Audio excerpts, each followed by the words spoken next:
This house belongs to Emma now, my mother declared, sliding the transfer papers across our grandmother's antique dining table. Sign here, Olivia. It's for the best. I stared at the document, my hand gripping the crystal wine glass Grandma had always saved for special occasions. The same glass she used to toast my graduation from veterinary school just 2 years ago. Now my parents wanted me to sign away the very home she'd left me in her will. No, I said quietly, pushing the papers back. I won't sign. My sister Emma's face darkened, her perfectly manicured nails drumming against the mahogany table. Don't be difficult, Liv. You live alone. I have 3 kids and another on the way. We need the space more than you do. This was Grandma's house, I replied, my voice steady despite the anger building inside me. She left it to me for a reason. A mistake, my father cut in, his tone sharp.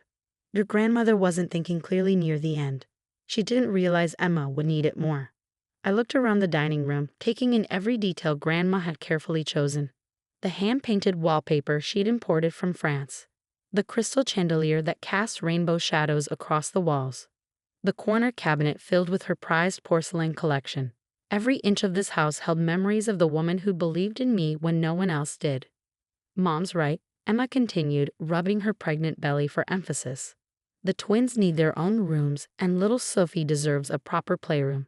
You're never even here. Always at that animal clinic of yours. This house is wasted on you. My mother stood up, her chair scraping against the hardwood floor. Give me your keys, Olivia. We're done discussing this. No, I repeated, louder this time. Grandma left this house to me. The will was clear. The will was a mistake. My mother's voice rose, her face flushing with anger. Your sister has a family. She deserves this house. You're being selfish, just like always. Just like always. The words stung, but they weren't surprising. I'd heard them my entire life. When I chose veterinary school over law school. When I used my savings to open my own clinic instead of buying a proper house. When I decided to stay single rather than marry the banker they'd chosen for me. I'm not being selfish, I said, standing up to face her. I'm honoring Grandma's wishes. That's when my mother snapped. She lunged forward, grabbing my house keys from the table where I'd set them. Before I could react, she stormed to the fireplace and threw them into the flames. There, she screamed. Now you have no choice. I watched calmly as my keys melted in the fire, remembering Grandma's words from a letter she'd given me the day before she died. Keep it safe, my dear. They'll try to take it from you, but remember, there's more to this house than they know. Emma smirked, probably mistaking my calm for defeat. See, now just sign the papers, and we can all move forward. I've already started planning the renovations. Planning renovations? I asked, raising an eyebrow. In a house you don't own. Don't be dramatic, my father growled. The papers are right here. Sign them, and we'll forget this childish display of defiance. I reached for my phone, checking the time. 8:45 p.m. In just over 12 hours, they would all understand exactly why Grandma had chosen me. The secret meeting with her lawyer was scheduled for 9 a.m. tomorrow. A meeting none of them knew about. I think we're done here, I said, gathering my purse. I'll have the locks changed tomorrow. You ungrateful little, my mother started, but I cut her off. Careful, Mom. Remember what Grandma always said about burning bridges? I walked out of the dining room, leaving them stunned by my newfound confidence. As I closed the front door behind me, I heard Emma's shrill voice. She's bluffing. She has to be. If they only knew what tomorrow would bring. Grandma's last letter had been very specific about the timing. The truth can only be revealed once they show their true colors, she'd written. When they do, and they will, go to Benjamin. He has everything you'll need. I climbed into my car, smiling despite the tension of the evening. Benjamin, Grandma's lawyer, had called earlier to confirm our meeting. Everything is ready, he'd said. Your grandmother was quite thorough in her preparations.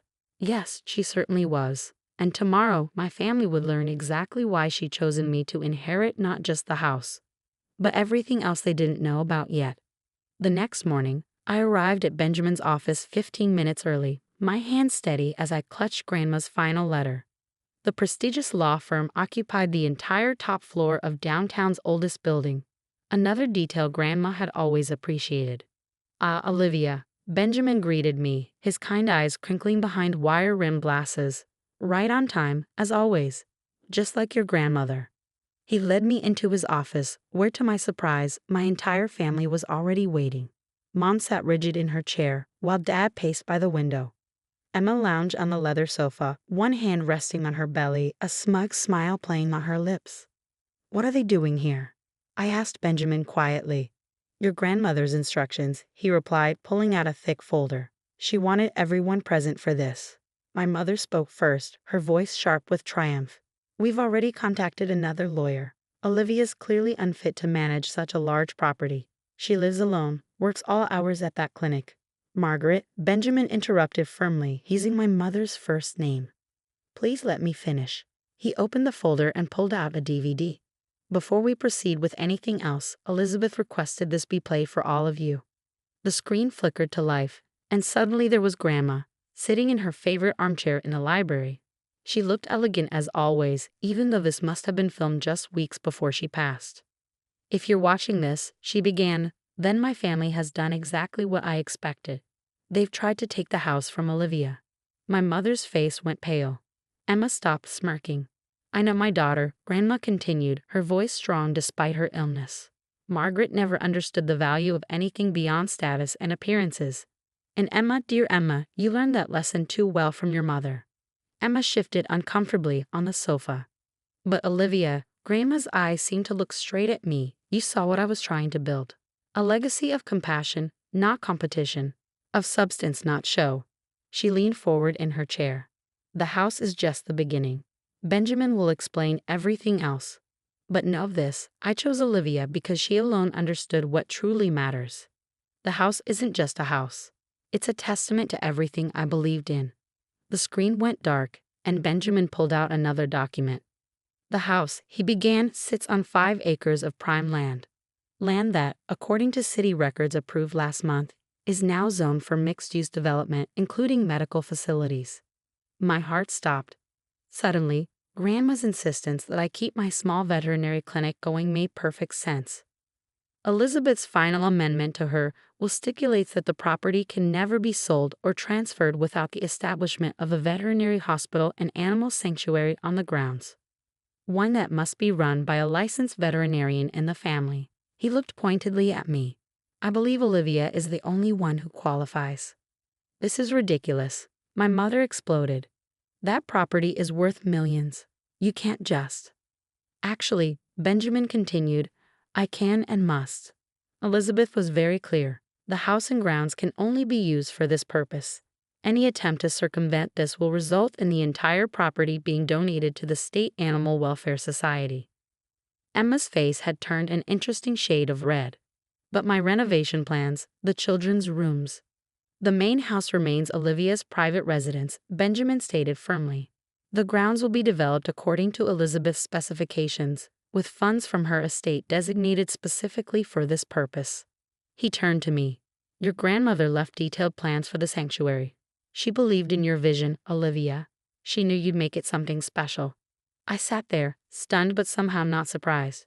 This was so perfectly Grandma, using her resources to create something meaningful, something that would help others.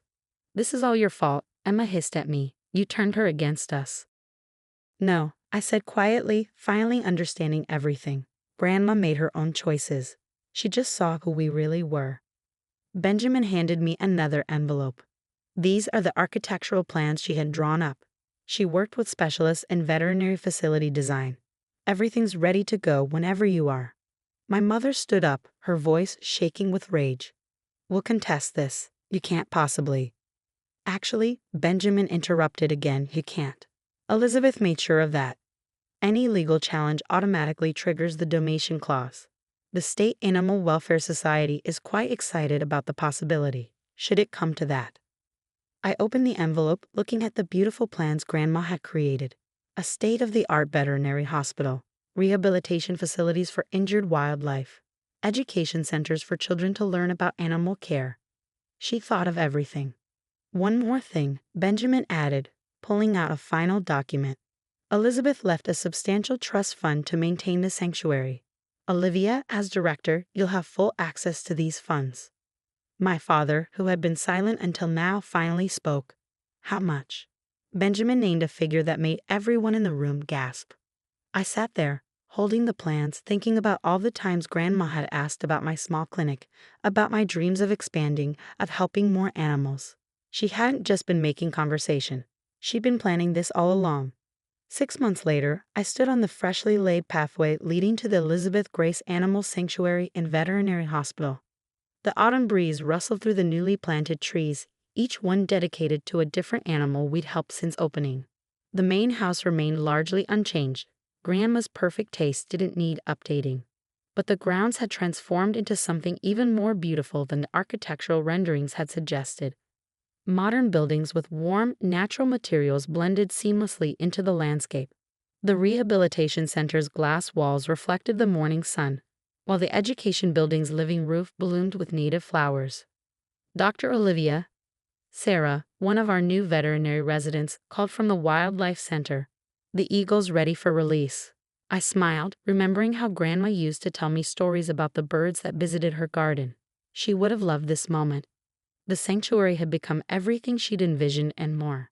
We'd already helped hundreds of animals, trained dozens of veterinary students, and hosted countless school groups. Every day, I saw her legacy living on in ways that meant so much more than social status or property values. My phone buzzed. A text from Emma. "Mom's finally ready to visit. Can we come by today?" I hadn't seen my family since that day in Benjamin's office. They tried calling lawyers, but Benjamin had been right. Grandma's provisions were ironclad. Eventually, they'd gone quiet, probably hoping I'd fail on my own. "The sanctuary is open to everyone," I texted back. "Come whenever you'd like." They arrived just as we were preparing for the eagle release. Emma's children, whom I'd rarely been allowed to see before, pressed their faces against the observation window in wonder. My mother stood stiffly nearby, trying to maintain her composure even as her grandchildren's excitement betrayed her careful indifference. "Welcome to the sanctuary," I said, approaching them. "Would you like to watch the release?" Sophie, Emma's youngest, bounced with excitement. "Can we, Mom? Please?" Emma hesitated, then nodded. I led them to the viewing area where other visitors had gathered. The eagle, healed from a wing injury that had brought her to us 3 months ago, perched majestically in her temporary enclosure. "This is Grace," I told the children, naming the eagle after Grandma's middle name. "She's ready to go home today." As we watched the magnificent bird soar into the sky, I heard my mother's sharp intake of breath. For a moment, she looked exactly like Grandma. Same profile, same expression of quiet wonder. "You've done well here," she said finally, her voice soft. "Your grandmother would have been proud." "I know," I replied simply. Emma watched her children press handprints against the viewing glass. "The kids have been begging to visit. They saw the educational program advertised at school." "We offer weekly classes," I said. "They're welcome to join." Later, as my family prepared to leave, my mother lingered behind. She stood in front of Grandma's portrait in the education center's entrance hall, staring at the familiar smile that had always seen more than we realized. "She knew, didn't she?"